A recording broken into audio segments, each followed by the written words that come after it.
지난 주일 우리는 산상수훈의 말씀 중에서 팔복의 말씀을 시작하기에 앞서서 산상수훈 전체에 관한 개관에 관한 서론에 관한 얘기를 말씀을 드렸습니다. 너무나 실천하기 어려워 보이는 그런 말씀, 그 말씀을 우리가 어떻게 이해해야 되느냐, 이 말씀은 어떤 목적으로 우리에게 주어졌느냐 하는 것을 이해하는 것은 그 한 절 한 절의 말씀을 해석함에 있어서 매우 중요한 것이라고 말씀을 드릴 수가 있겠죠. 지난주의 말씀 한번 요약해 보도록 하겠습니다. 오늘은 PPT로 한번 보여드리도록 하겠습니다. 산상수훈을 대하는 우리의 태도가 세 가지로 나뉠 수 있을 것 같아요. 그래서 우리는 한가운데 우리의 입장이 있다면 왼쪽과 오른쪽에 우리와 조금 다른 잘못된 입장이 있다. 우리의 입장보다는 성경의 입장과 조금 잘못 해석되어진 입장들이 있다는 말씀을 드리고 싶고요.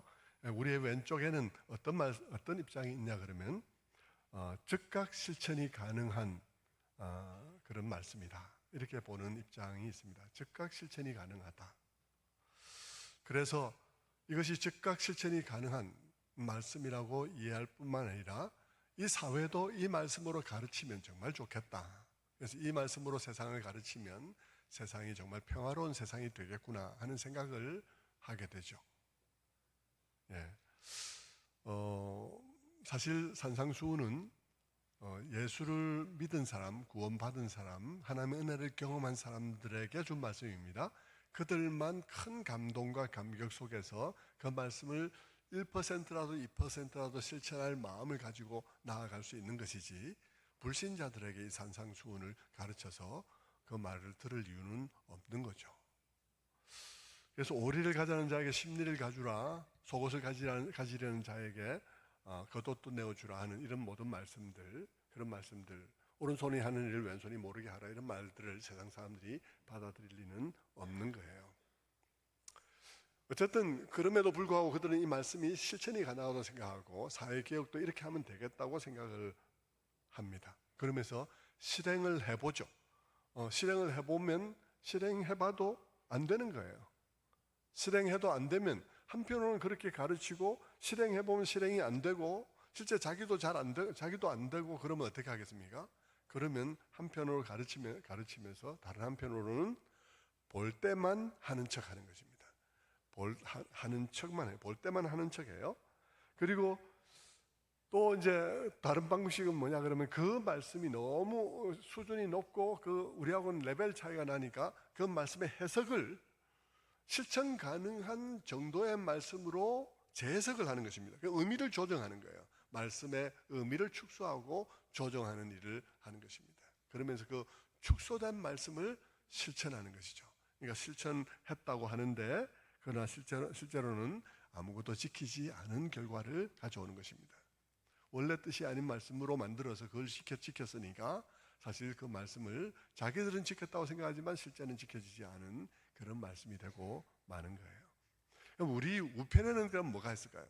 우리 우편에는 아예 이 말씀이 실천이 불가능하다고 생각을 하는 것입니다. 아예 이 말씀은 실천이 불가능해. 그러면서 그렇게 하자니 처음부터 예수님은 우리에게 실천을 요구할 의도가 없었다고 생각을 하는 거예요.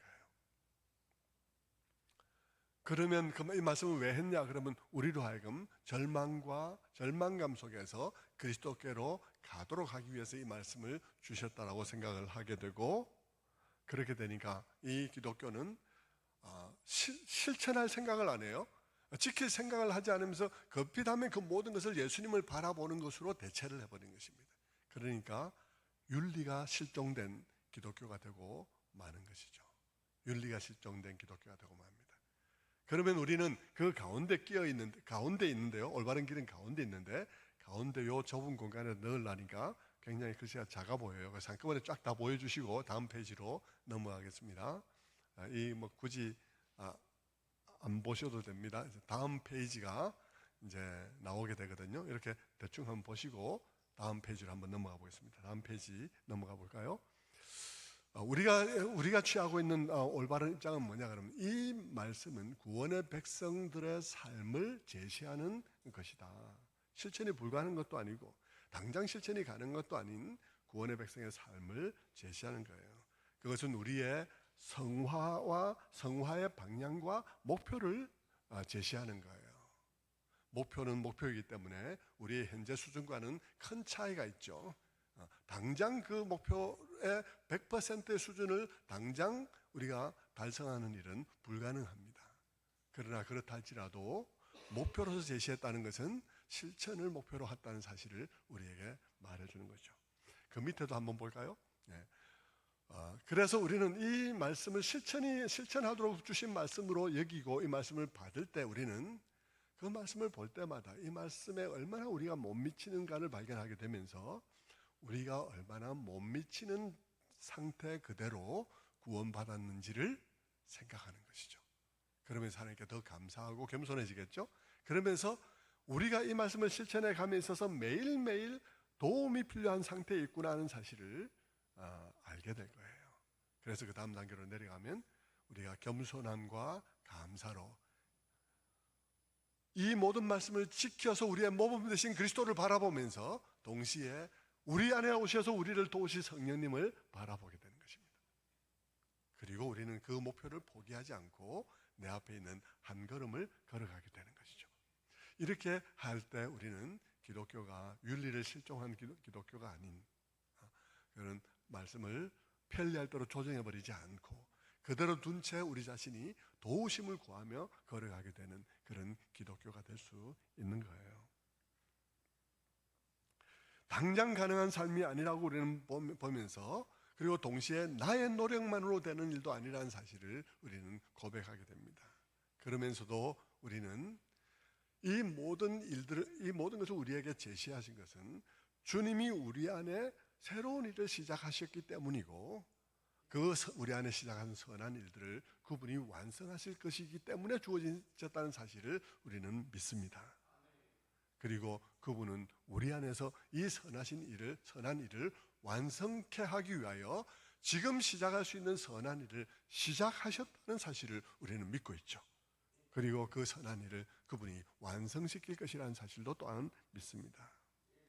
그러므로 여러분, 어떤 사람이 복되냐라고 묻는다면 우리 안에 그분이 그 선하신 일을 시작하신 흔적이 나타나는 사람이 있다면 그 사람은 복된 사람인 거예요. 그렇죠? 우리 안에 그분이 이 모든 선한 일을 시작하셨구나 하는 것을 알 수 있는 흔적이 나타나고 있다면 그 사람은 복된 사람이에요. 그들은 구원받은 자들이요, 그들 안에 시작된 그 일은 주님이 완성될 일들이고 그런 점에 있어서 이들은 복받은 자요, 이들은 행복한 자라고 말할 수 있는 것입니다. 그렇다면 그 흔적은 우리 안에서 어떻게 나타날까라고 묻는다면, 어디서 나타날까라고 묻는다면 하나님과의 관계 속에서 우리의 하나님을 향한 우리의 마음 가운데 나타나게 되고, 그리고 우리 이웃에 대한 우리의 타인에 대한 태도에서 나타나게 되는 것입니다. 내 안에 시작하신 그분의 선한 일들이 조금이라도 나타나기 시작하는 거예요. 하나님을 향해서 내 심령이 가난한 자가 되어지고 내 이웃을 향해서 내 심령이 긍휼히 여기는 자가 된다든지 이런 변화들이 일어나게 되는 것이죠. 여러분, 팔복은 바로 그와 같은 것이에요. 하나님 나라 백성들에게 나타나는 특성들에 관한 얘기인 것입니다. 이렇게 하면 복을 받는다 하는 말이 아니라 구원받은 사람들은 이런 특성을 나타내게 되고, 그런 특성을 나타내는 사람들은 정말 복 있는 사람들로서 구원받은 자들에게 허락되어지는 이런 복들을 받아 누리게 된다는 말씀을 하고 있는 게 팔복이에요. 자, 이렇게 말씀을 드리면 이제 이해하는 분은 이해했을 텐데 많은 분들이 아직은 잘 이해를 못할 수 있습니다. 그래서 이제 하나하나를 가지고 말씀을 드려야 될 것 같아요. 자, 오늘은 이제 지난주는 우리는 산상수훈의 서론적인 얘기를 우리가 나누었죠. 산상수훈이라는 5장부터 7장의 말씀도 그것을 어떻게 바라볼 것이냐 하는 서론이 필요했다면, 팔복도 8가지가 나오기 때문에 그 8가지를 뭐라고 바라봐야 하느냐 하는 어떤 서론적인 얘기가 좀 필요할 것 같아요. 그것을 어떻게 바라봐야 되느냐에 대해서 우리가 확정하지 않고 하나하나 들어가서 우리가 막 들여다본들 우리는 그것이 정확하게 이해된 것이라고 말할 수는 없을 거예요. 이 팔복이 도대체 뭔가? 각기 다른 사람들이 각각 받을 수 있는 8가지 다른 복에 관한 얘기인가? 아니면 한 사람이 받는 복인데 그 사람이 깊어지는 깊이에 따라서 달라질 수 있는 그런 복에 관한 얘기인가? 생각해 봐야 되는 거죠. 그리고 심령이 가난한 자는 복이 있나니 천국이 저희 것임이라, 애통하는 자는 복이 있나니 저희가 위로를 받을 것이며, 이렇게 쭉 얘기를 하는데 그 말이 무슨 말인가? 이렇게 되기를 힘써라, 그러면 그런 복을 주신다는 말인가? 아니면 이런 상태가 되어 있는 사람은 복되다, 그들은 이미 이런 복을 받고 있다라는 뜻인가? 어떤 뜻인가? 확정을 해야 되는 것이죠. 확정을 해야 하나하나를 생각해 갈 수가 있습니다. 여러분, 통틀어 팔복이 무엇인지에 대해서 의미를 확정하지 않고 다루면 그 개별적인 하나하나를 다루는 것은 불가능한 일인 것입니다. 그렇게 하는 것은 이 그림이, 지금 여러분에게 보여주실 이 그림이 어떤 큰 그림의 일부인지를 모르고 이 그림에 대해서 말하는 것과 같은 것입니다. 이 그림은 김기찬 창화백의 그림인데요.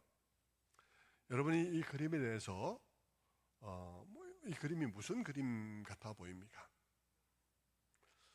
물론 여러분, 이 그림만 가지고도 그림에 대해서 무언가를 말할 수 있을 거예요. 그림에 참 붓이 참 힘이 있다든지, 아니면 색감이 참 신비롭다든지, 아니면 여인들의 표정이 살아있다든지, 그런 얘기들 많이 하겠지만, 여러분, 이 그림이 전체적으로 무슨 그림인지를 모른 채 이것만 보고 얘기를 하면 엉뚱한 얘기들 하고 있을 수가 있어요. 평론들 많이 쏟아냈는데 정말 엉뚱한 얘기가 될 수가 있겠죠. 그런데 이 그림이 이런 그림의 일부라면 어떻게 되겠습니까? 이것이 전체 그림인데요. 이 그림이 되면, 그림을 이렇게 보면 더 많은 얘기를 할 수 있고 더 정확하게 얘기를 할 수 있을 거예요. 이 그림은 김기창 화백이 한국인들의 정서로 한국인들을 가지고 그려놓은 예수 탄생에 관한 얘기입니다.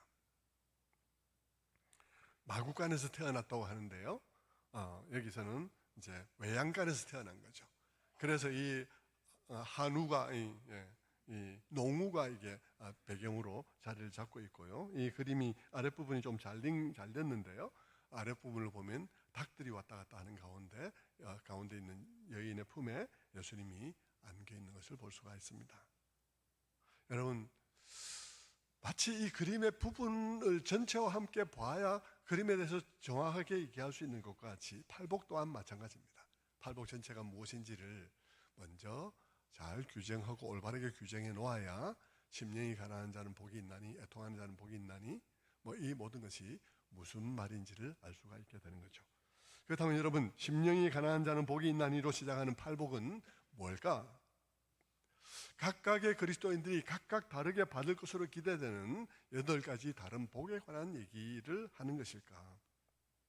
그래서 이 사람은 이런 복을 받고 저 사람은 저런 복을 받는다는 식으로 각각의 그리스도인들에게 주어질 수 있는 8가지 다른 복을 말하는 것일까 하는 것이죠. 그런 질문을 우리가 이 서론적인 부분을 해결하기 위해서 질문 한번 던져볼 수 있고요. 두 번째 또 다른 질문도 할 수 있을 것입니다.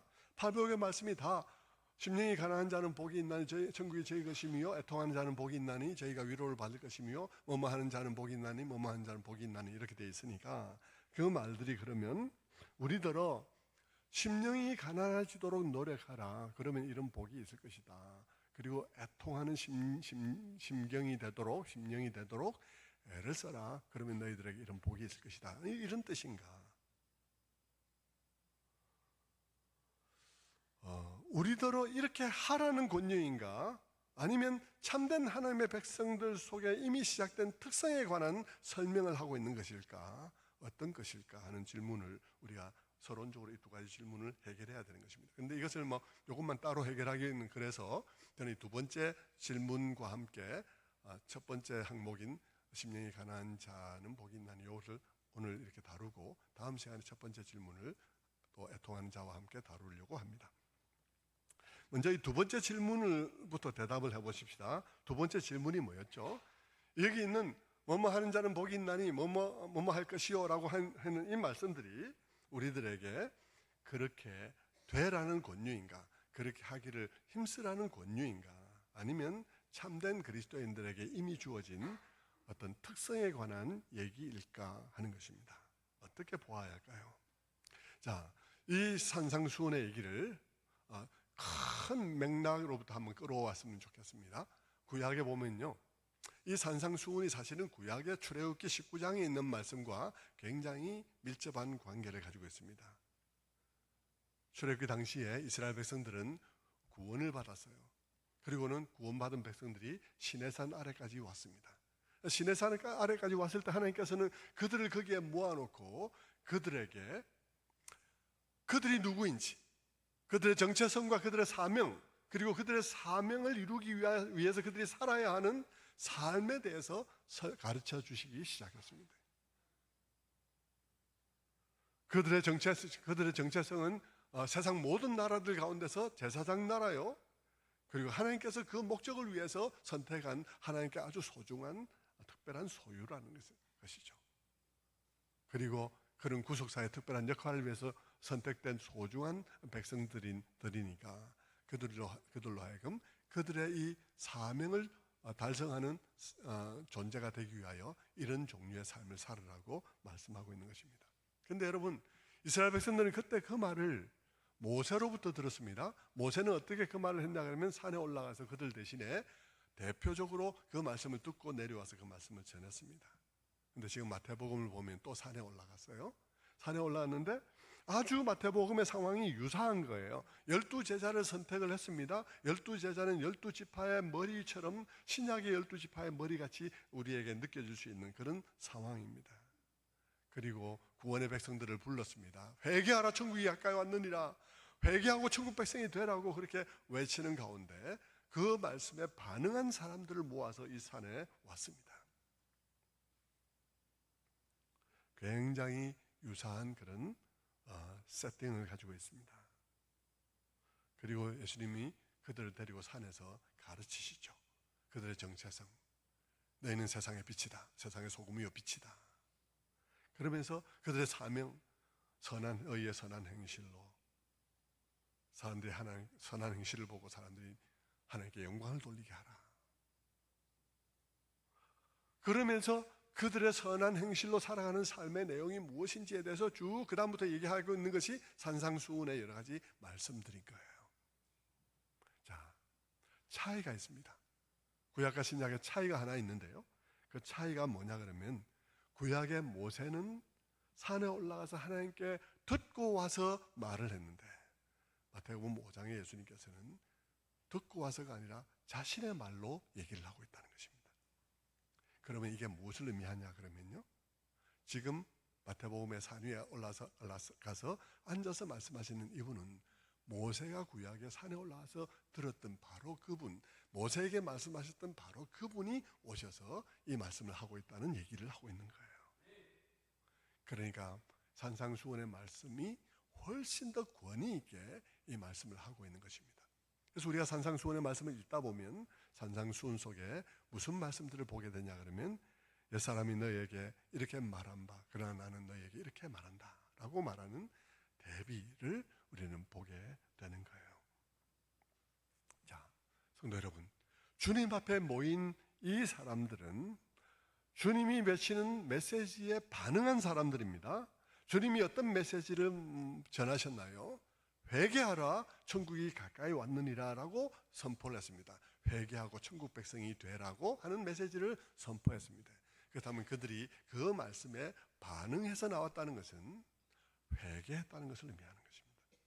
그리고 회개함으로 천국 백성이 된 사람들을 말하는 것이죠. 그들이 주님 앞에 모였습니다. 자, 이런 맥락에서 예수님께서 말씀을 하기 시작한 거예요. 예수께서 산에 올라가 앉으시니 제자들이 나온지라 입을 열어 가르쳐 가라사대 심령이 가난한 자는 복이 있나니 천국이 저희 것이며 라고 가르치기 시작하셨다는 것입니다. 그때 예수님께서는 무슨 말씀을 하고 계시냐 그러면 천국 백성이 된 그들은 누구인가, 어떤 사람들인가, 천국 백성이 된 그들은 어떤 특성을 가지는 사람들인가를 말하고 있는 것입니다. 회개하라 천국이 가까웠니라고 선포할 때 그게 반응해서 나온 그 사람들, 회개함으로 빛의 속도로 하나님의 백성이 된 바로 그 사람들은 이제 어떤 특성들을 나타내게 되어 있는지를 말하는 거예요. 너희 가운데 이런 특성이 나타나거든 그것이야말로 정말 복된 줄 알아라. 왜냐하면 천국이 너희 것이다. 이렇게 이제 말씀을 하고 있는 것이죠. 하나님의 백성이 된 사람들은 이러이러한 특징들을 나타내게 되어 있으며 그 특성들은 구원 안에 내포된 이러이러한 그런 다양한 은혜들, 위로와 그런 배부름과 채워짐과 하나님을 뵙는 일들과 이런 것과 같은 구원 안에 베풀어 허락되어진 많은 것들을 그들이 누리게 되어 있다는 것입니다. 단 그들의 상태가 깊어져야 된다는 것이죠. 심령이 가난함으로부터 시작해서 애통함으로, 온유함으로 이렇게 깊어지는 기품이 있음에 따라서 너희들이 느끼는 하나님의 은혜는 달라질 것이라고 얘기를 하고 있는 것입니다.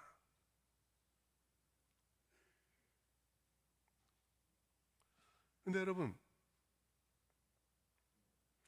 그런데 그 모든 이 구원 백성들에게 나타날 수 있는 특별한 자질들, 특별한 특성들을 말씀하는 중에서 가장 기본적이고 첫 단계에 속하는 가장 기본적인 특성이 있는데 그것이 뭐냐 그러면 심령의 가난함을 경험한다는 것입니다.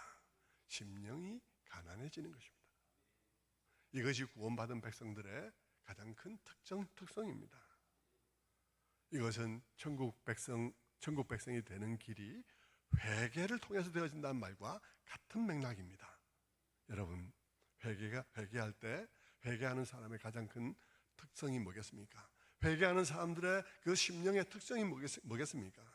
회개하는 사람들의 가장 큰 특성은 자신의 가난함을 뼈저리게 느낀다는 것입니다. 나의 공로 없음, 나의 누추함을 뼈저리게 느낀다는 거예요. 성도 여러분, 우리는 요즘 교회들이 우리 교회도 뭐 예외가 아니고 똑같습니다만 또 그럴 수밖에 없는 요소도 있습니다만 교회에 나온다는 것이 교회에 나와서 그 사람에게 회개하시오 이렇게 요구하지 않습니다.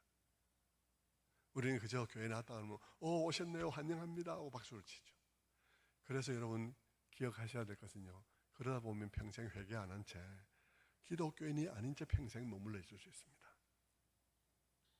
성도 여러분, 여러분은 회개하셔야 기독교인이 됩니다. 회개함으로 하나님 나라의 백성이 될 수 있습니다. 이것을 간과해서는 안 됩니다. 그렇다면 여러분, 회개하는 것, 심령이 가난해지는 것은 뭘까요? 심령이 가난하다는 것은 하나님 앞에 내가 내세울 것 하나도 없는 존재라는 것을 깨닫는 것입니다.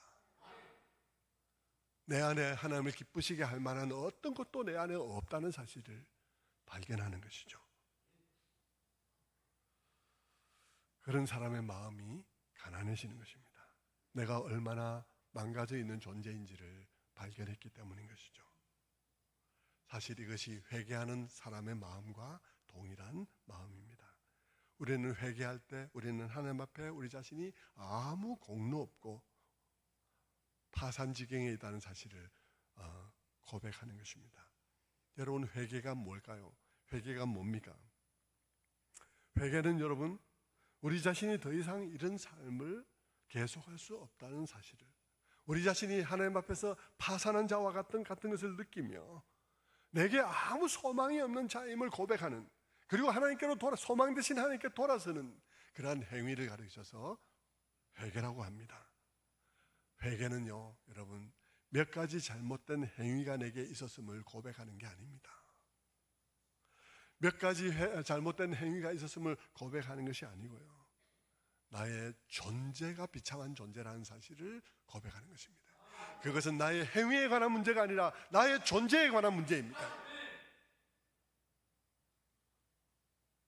나는 내가 아는 정도의 죄인이 아니라는 사실을 고백하는 것이죠.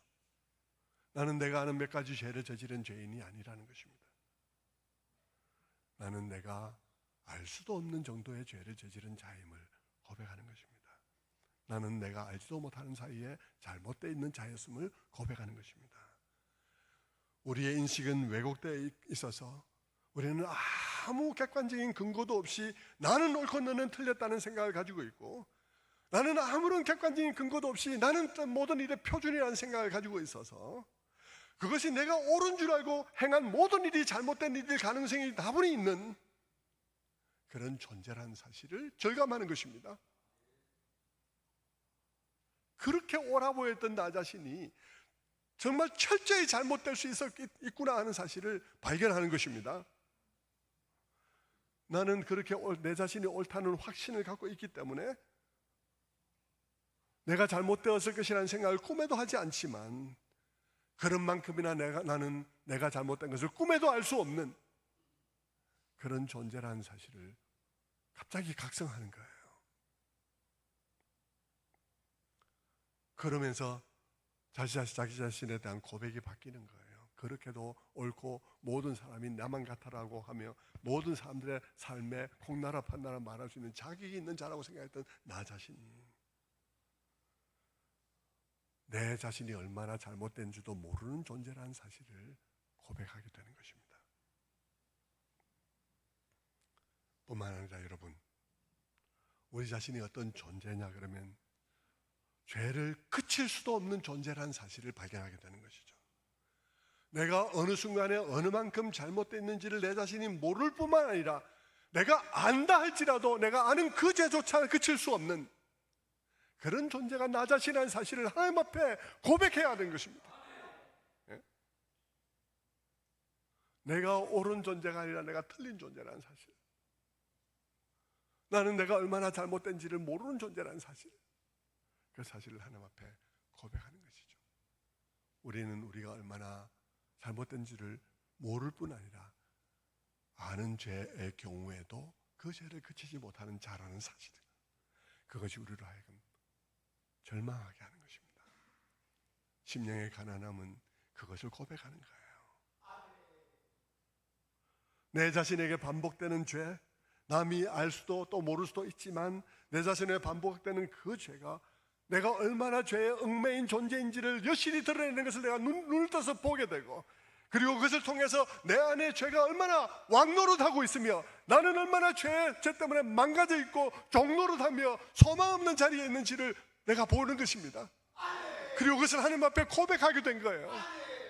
그렇게 자신이 있고 그렇게 자랑스러웠던 나 자신인데 그것이 내게 정말 교만이고 말할 수 없는 교만이란 오만이었다는 사실을 발견하게 되는 것입니다. 그러면서 우리 자신들을 깊이 들여다보면서 나 자신이 얼마나 모순된 존재인지를 발견하게 되는 것이죠. 사회 현상에 대해서 말할 때, 사회에서 잘못된 것에 대해서 말할 때 우리는 너무 맞는 말하고 너무 정의로운 말을 하지만, 그러나 과연 나는 정의로운 존재일까? 아니라는 거죠. 팀 켈러 목사님은 그가 쓴 로마서에 관한 책에서 그런 얘기를 했습니다. 주님 앞에 모든 삶이 심판대 앞에 설 때 주님은 우리들에게 무엇이 옳은데 네가 이렇게 잘못했는지를 들이댈 필요도 없다. 자기는 믿기를 하나님께서는 우리들에게 무엇이 옳은데 네가 이렇게 잘못했지 않았냐고 우리에게 들이밀 필요가 없다. 그럴 필요가 없는 것은 다만 그 사람들로 하여금 필름 돌아가듯이 내가 그 사람이 산 삶을 보여주면서 그 사람이 했던 말을 같이 틀어주면 자기 자신이 얼마나 스스로 한 말에 모순된 존재인지를 누구나 발견하게 될 것이다. 그래서 하나님의 말씀이 무엇인지 들이댈 필요도 없이 그 스스로가 자기가 한 말과 모순된 존재인이었다는 사실을 발견하고 자기 스스로 옳다 한 말조차도 지키지 못한 자임을 발견하게 될 것이라고 말했습니다. 여러분, 너무나 맞는 말 아닌가요? 너무나 맞는 말입니다. 그래서 우리는 우리 자신의 상태에 대해서, 이 모든 것에 대해서 눈을 떠서 알고 나면 우리 자신의 문제는 행위의 문제가 아니라 존재의 문제라는 사실을 알게 되는 것입니다. 나는 나의 몇 가지 행위를 용서받아야 되는 존재가 아니라 나의 존재가 받아들여져야 되는 존재임을 알게 되는 것입니다. 나는 내가 행한 몇 가지 행위를 용서받는 것이 문제인 존재가 아니라 내가 용서받고 나의 존재가 받아들여지는 것이 필요한 존재라는 사실을 알게 되는 것이죠. 그게 내가 죄인임을 고백하는 것입니다. 내가 죄인임을 고백하는 것은 내가 전적으로 망가진 존재라는 사실을 고백하는 것이지, 내가 하는 몇 가지 잘못을 고백하는 게 아니에요. 내가 행한 몇 가지가 잘못이라는 사실을 인정하는 게 아닙니다. 성도 여러분, 여러분은 하나님 앞에 그렇게 고백하는 자리에 이르렀습니까? 아니면 여러분은 교회 다니게 된 어느 날부터 지금까지 환영합니다 소리만 듣고 지금까지 회개하지 않은 채 종교인으로 살아가고 있습니까?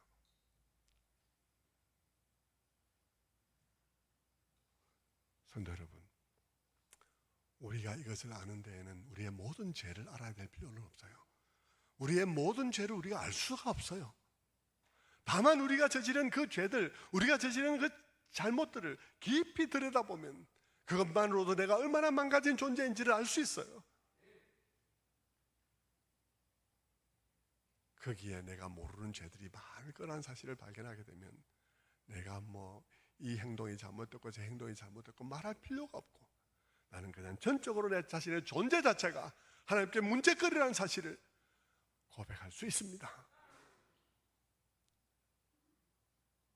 그것이 심령의 가난함입니다.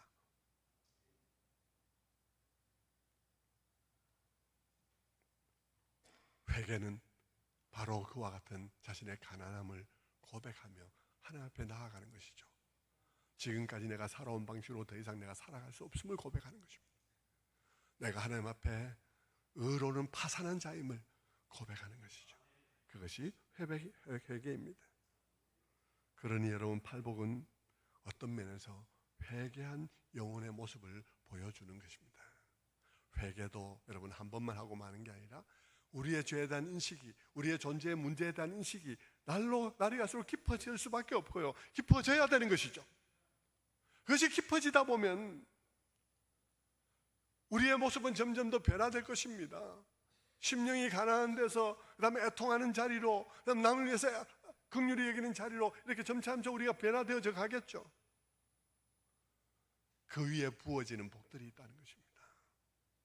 그러니 여러분, 팔복은 회개한 영혼의 깊은 변화를 보여주는 것이라고도 말할 수가 있는 거예요. 회개한 영혼은 이미 복된 거예요. 심령이 가난함은 회개한 영혼들이 받는 첫 번째 복된 모습입니다. 그들에게 나타나는 첫 번째 복된 모습이죠. 첫 번째, 팔복의 첫 번째로 심령의 가난함이 나타나 있다는 것은 회개가 모든 복의 첫 번째 관문이라는 것을 의미하는 것입니다. 심령의 가난함이 모든 나머지 복들에 이르는 관문입니다. 심령이 가난해지지 않고는 애통함에 갈 수 없습니다. 심령이 가난해지지 않고는 긍휼히 여기는 자리에 갈 수가 없습니다. 심령이 가난해짐으로만 우리는 모든 복들의 복된 삶을 시작할 수 있습니다. 그러므로 이 심령이 가난한 것은 정말 너무나 중요한 것이죠.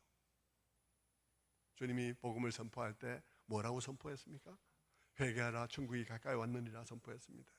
다시 말하면 천국은 회개하는 자에게 선물로 주어진다고 말한 것이에요. 근데 여러분, 여기에 뭐라 그럽니까? 여기 팔복에서는 심령이 가난한 자는 복이 있다, 천국이 저희 것임이라고 말하고 있던 것입니다. 같은 얘기 아닙니까? 천국이 저희 것이다. 회개하는 것은, 회개하는 심령은 심령이 가난해진 것입니다. 여러분, 심령이 가난한 자는 복 있는 자인데 그들을 복되다 하는 이유가 무엇입니까? 그들이 복을 받을 것이기 때문에 복됩니까? 물론 복도 받을 거예요. 그러나 복을 받을 것이기 때문에 복됩니까? 아니에요. 그들은 심령이 가난한 것 자체가 이미 복된 거예요. 그들이 이미 구원받았기 때문이에요. 심령이 가난한 것 자체가 복된 것은 이미 주님이 그 안에 선한 일을 시작하셨기 때문인 것입니다. 그것이 그 증거이기 때문인 것이죠. 더 많은 복들은 거기서 출발하는 거예요. 주님이 시작하셨기에 주님이 이루실 것이기 때문입니다. 여러분, 그들 자신들이 스스로 죄인임을 발견하고 회개하는 순간 그 사람은 빛의 속도로 하나님의 백성이 될 것입니다. 심령이 가난한 것은 그가 천국 백성이 되었다는 증거가 나타난 것이니 심령이 가난한 자는 복이 있는 것입니다.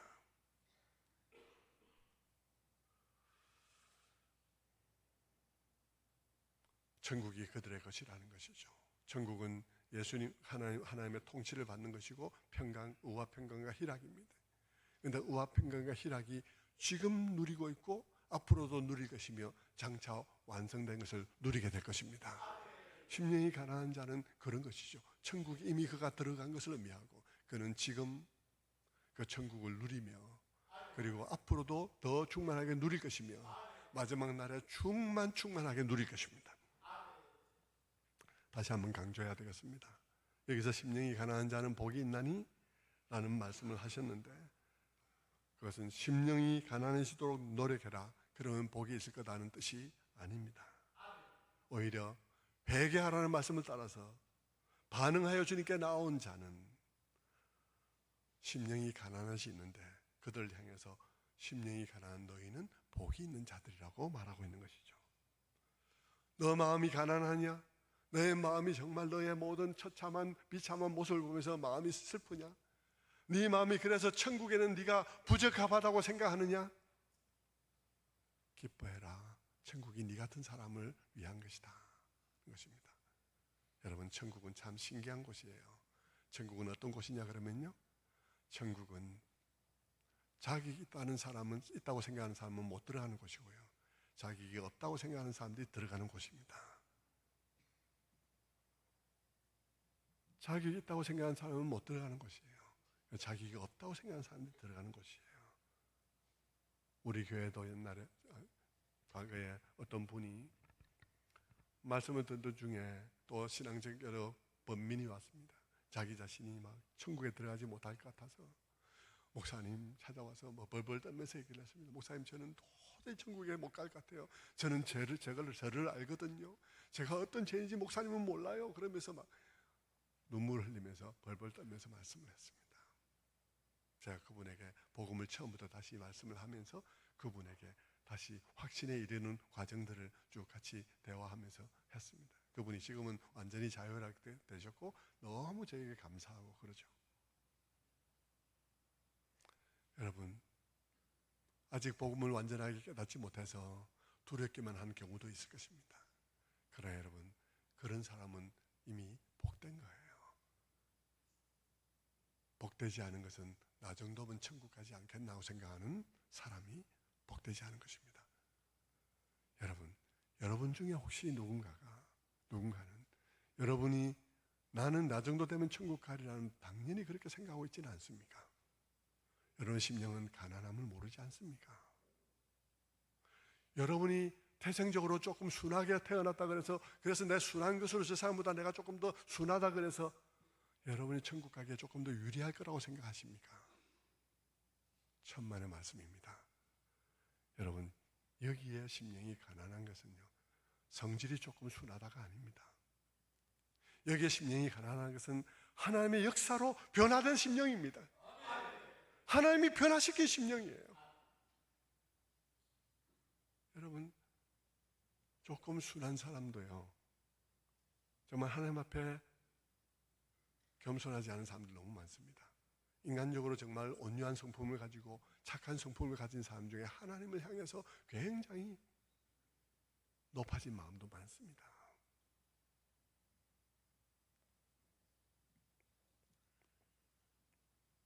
성도 여러분,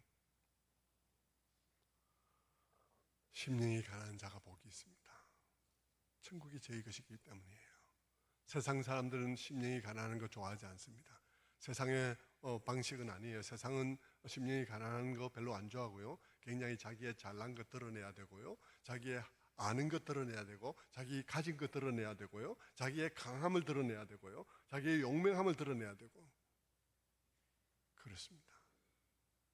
그러나 여러분, 성경은 그렇게 하지 않아요. 하나님께서, 주님은 그렇게 말씀하지 않죠. 우리의 가난함을 고백할 수 있는 심령이 있다면 그게 정말 복받은 거다. 네가 정말 학벌 있냐? 네가 정말 재산 있냐? 네가 정말 힘이 있냐? 네가 지위가 있냐? 그런데 네 심령이 가난하지 않다면 복받지 못한 거다.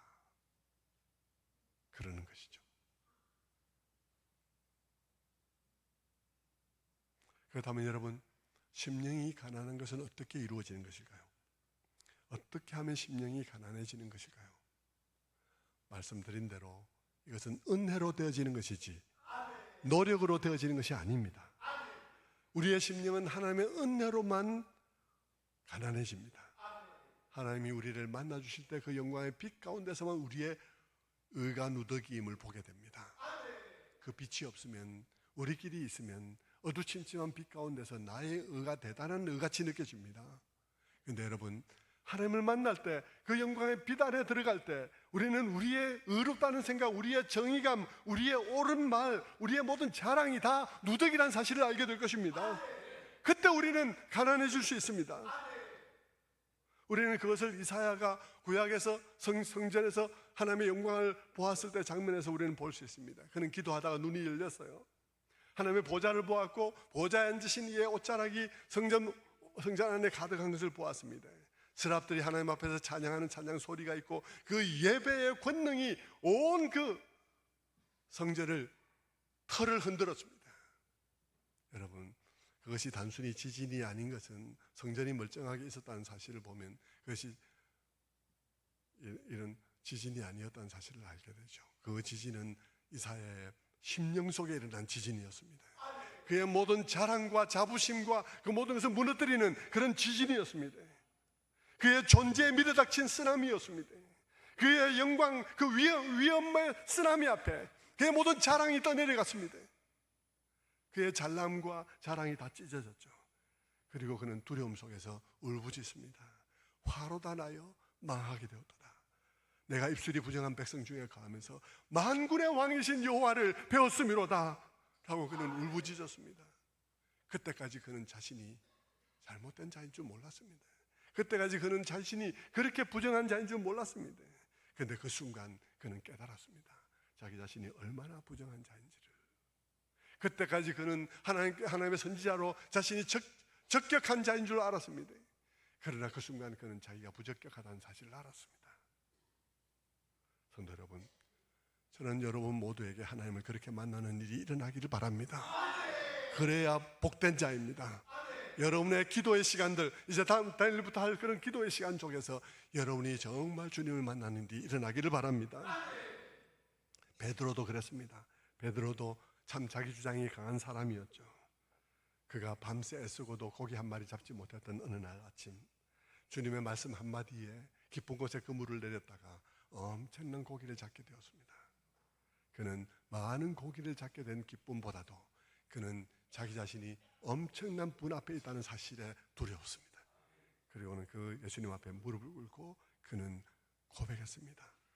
주여, 나를 떠나소서. 내가 죄인으로소이다 라고 고백했습니다. 그런데 여러분, 주님과의 만남은 우리를 이렇게 가난하게 합니다. 그리고 그 가난함은 복된 거예요. 사도 바울은 성경에 나오는 그 모든 사람들 가운데서 가장 자랑할 수 있는 자격을 갖춘 사람일 것입니다. 그는 히브리인 중에 히브리인이요, 가장 종교적인 자들인 바리새인이었고, 바리새인 중에서도 그냥 바리새인이 아닌 바리새인 중에 바리새인이었습니다. 그는 가말리엘 문화에서 학문을 한 학자였습니다. 그는 율법으로는 흠이 없는 자라고 말했습니다. 그에게는 종교적 자부심, 그리고 도덕적 자부심, 혈통적 자부심, 그리고 학문적 자부심으로 가득했습니다. 그는 정말 자부심으로 똘똘 뭉쳐진 그런 사람이었죠. 그런데 그가 다메섹 도상에서 부활하신 주님을 만났을 때 그는 땅에 꼬꾸라졌습니다. 그는 그 영광을 보는 즉각 실명했습니다. 그의 눈으로는 그 광채를 감당할 수 없었던 것이죠. 그 순간 그는 자기가 자랑했던 모든 것들을 배설물같이 여기기 시작했습니다. 그는 그렇게 자랑할 만했고 자랑할 것으로 가득 차 있는 자부심으로 가득 찬 자기 자신을 죄인 중에 괴수라고 고백했습니다. 그리고 그렇게 자격이 있는 자기 자신이 부적격한 자라고 고백하게 되었습니다. 만삭되지 못해서 태어난 자라고 그는 고백했던 것이죠. 성도 여러분, 우리 모두는 다 주님을 그렇게 만날 필요가 있습니다. 모두가 그렇게 만남으로 형식적인 신자가 아니라 진정한 신자가 되어야 합니다. 그래야 여러분 이 예배가 더욱더 의미 있으시는 것이죠. 저는 우리 모두가 다 그와 같이 주님을 만나게 되기를 바랍니다. 거기서 진짜 천국이 시작될 거예요. 여러분의 서슬퍼런 자존심들과 그런 자만심들이 다 쓰레기통에 넣어지는 순간 진정한 천국이 시작될 것입니다. 우리는 하나님을 만날 때만 우리의 실상을 보게 됩니다. 그분의 영광을 볼 때만 우리 자신의 정의감, 그런 모든 말들이 누더기임을 보게 됩니다. 주님을 만날 때까지 우리는 자기가 펄펄 살아있는 그런 쓸모없는 사람일 뿐입니다. 여러분, 여기에서 심령의 가난함은 태생적으로 태어난 성품이 아닙니다. 갈고 닦아서 만들 수 있는 그런 성품을 조금 갈고 닦아서 만들어지는 게 아니에요. 그것은 우리의 이 타락한 성품을 조금 교양시켜서 만들어지는 어떤 그런 것이 아니라 근본적으로 그분의 영광에 부딪힘으로써 생기는 현상입니다. 그것이 우리의 이 가난함인 거예요.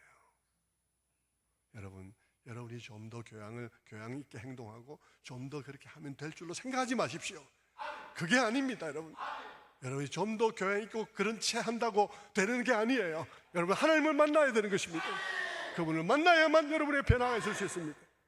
그러므로 여러분, 심령이 가난한 자는 복이 있나니라는 말은 우리들어 더 노력하라는 말이 아닙니다. 이렇게 노력하라는 말이 아니에요. 우리 힘으로 될 수 없기 때문입니다. 오히려 그 말은 우리가 그런 상태에 있는 것을 보면 그것이 복된 줄 알아라는 것입니다. 천국 백성이 된 그들에게, 그 반응에서 나온 그들에게 너희 심령이 가난한 모습을 보거든 너희는 정말로 복된 자들이다. 왜냐하면 천국이 너 같은 사람을 위한 것이기 때문이다 라고 말하고 있는 것이죠. 성도 여러분, 우리 힘으로 노력하면 되는 게 아닙니다. 여러분, 우리 힘으로 노력하면 우리가 더 교만해집니다. 여러분, 심령이 가난해지는 것이 아니라 우리가 노력하면 우리가 더 교만해져요. 가난한 심령이 되어보려고 기도 많이 하면 우리의 눈이 더 시퍼렇게 변합니다. 기도 많이 해갖고 더 교만한 눈이 되어져서 남을 판단하는 사람이 되어지죠. 기도하다가 하나님을 만나면 모르는데 그 하나님을 만나지 않고 40일간 금식 기도하면요, 배는 게 없는 사람이 됩니다. 배는 게 없는 사람이 돼요. 성경을 읽다가 하나님을 만나면 모르는데 하나님을 만남이 없이 성경 백독하면 배는 게 없는 사람이 됩니다. 성경을 읽지 말라는 것이 아니라 하나님을 만나지 않으면 아무 소용이 없다는 거예요. 주님도 그런 말씀을 하셨습니다.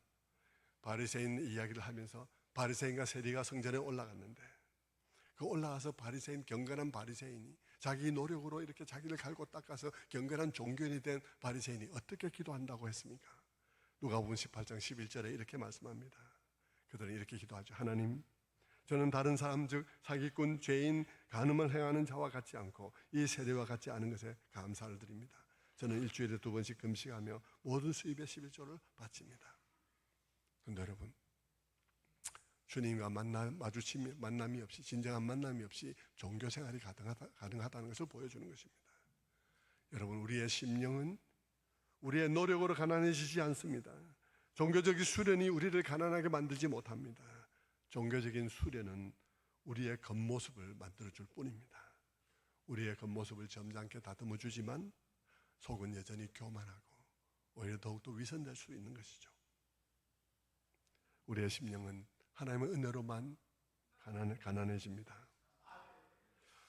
여러분, 어떤 하나님을 만난다 그래서 어디 가서 이상한 체험하려고 노력할 필요도 없습니다. 여러분, 어디 가서 이상한 체험한다고 어디 가서 뒹굴뒹굴하고 하는 어떤 그런 신비한 체험을 추구하는 사람들 절대 심령이 가난해지지 않습니다.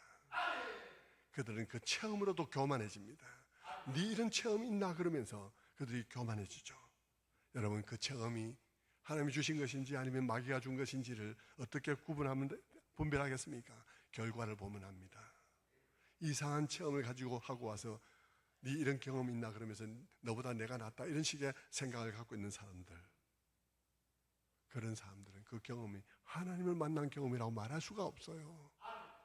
하나님을 만나면 그럴 수가 없기 때문이죠.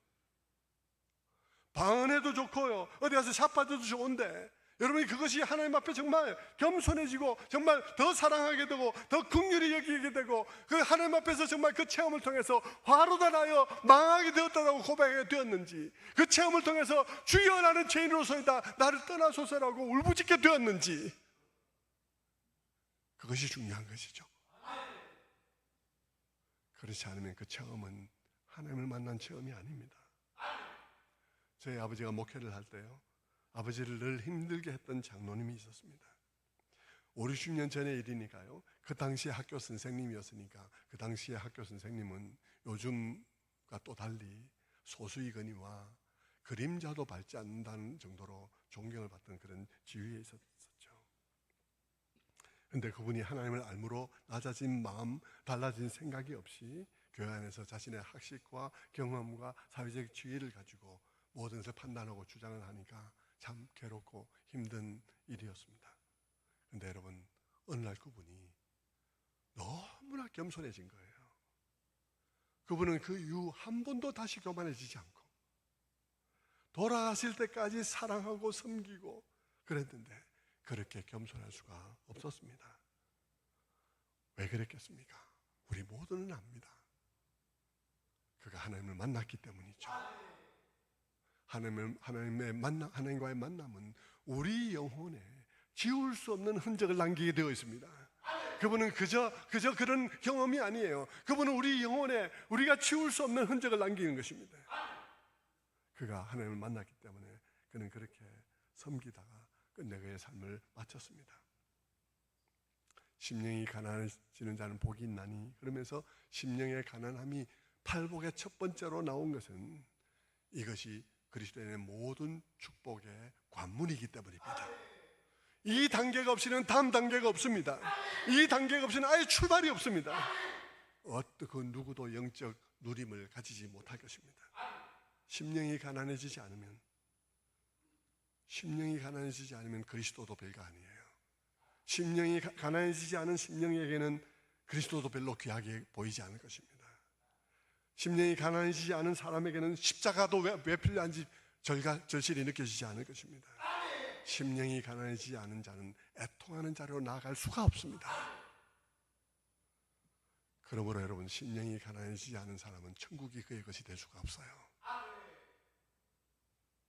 가난해지지 않은 영혼은 그리스도의 십자가도 귀하게 보이지 않고 예수 그리스도도 대단해 보이지 않고, 그렇기 때문에 가난해지지 않은 심령은 새로운 왕을 영접할 수가 없습니다. 새로운 왕을 영접할 수가 없어요. 그 심령에는 새로운 왕의 통치가 시작될 수 없습니다. 그는 천국에 아무 해당 사항이 없습니다. 그러므로 그는 그 다음에 어떤 복으로도 나아갈 수가 없습니다. 아까도 말씀드렸듯이 천국은 참 이상하게도 들어갈 자격이 없다는 사람들만 들어가고 들어갈 자격이 있다고 생각하는 사람은 들어갈 수 없는 것입니다. 성도 여러분, 우리의 회개가 깊어지면, 우리의 가난함에 대한 인식이 깊어지면 우리는 다음 단계로 나아갈 수 있고 그 단계에 우리는 하나님의 큰 은혜를 누리게 됩니다. 구원받은 자들에게 약속되어진 은혜들을 누리게 되는 것이죠. 애통함으로 나아가고 위로함을 경험하며 그렇게 나아가게 되는 것이죠. 우리의 심령이 팔복처럼 점점 더 깊어질 때 우리는 이후에 나오는 산상수훈의 그 높은 목표의 삶들도 하나씩 더 실천해 갈 수 있을 것입니다. 이런 심령의 사람들이 되어질 때 우리는 그 삶에 도전해 볼 수 있는 거죠. 그러나 이런 심령이 이루어지지 않으면 그 삶에 도전할 수 없습니다. 올인을 가자는 자에게 심리를 동의해 줄 수 있고 속옷을 원하는 자에게 겉옷 떠내어 줄 수 있습니다. 심령의 가난함은 회개의 표시이며 그가 구원받았다는 증거이죠. 그것은 다른 복으로 나아갈 수 있는 관문인 것입니다. 말씀을 맺겠습니다. 여러분 모두는 어떻습니까? 저는 이 말씀들을 거의 40년 제 마음속에 묵히 있다가 말씀드리는 것입니다. 제가 여러분 정말 로이 존스 목사님이 쓴 그 책을 읽고 충격을 받으면서 제가 그것을 표절하지 않으려고 제 마음속에 이 얘기들을 여러분에게 말씀드릴 수 있기까지 너무나 위대한 말씀이어서 제 마음속에 너무나 오래 머물러 있었고 제가 여러분과 나누고 있는 것이죠. 여러분을 진단해 보십시오. 여러분은 복된 자입니까? 여러분 심령이 하나님 앞에 가난한 자가 되었습니까? 저는 여러분 모두가 가난하게 되는 귀한 복을 누리게 되기를 바랍니다. 진정이지 여러분 모두가 다 하나님 앞에 나와서 울며 내 힘으로 되지 않는데 어떡하겠습니까? 하나님 나를 만나주세요. 당신의 영광을 빛을 비춰주세요. 그 바울이 쓰러졌다는 그 빛 나도 부딪히게 해주십시오. 기도하게 되는 여러분 다 되시기를 주님의 이름으로 축원합니다. 기도하겠습니다.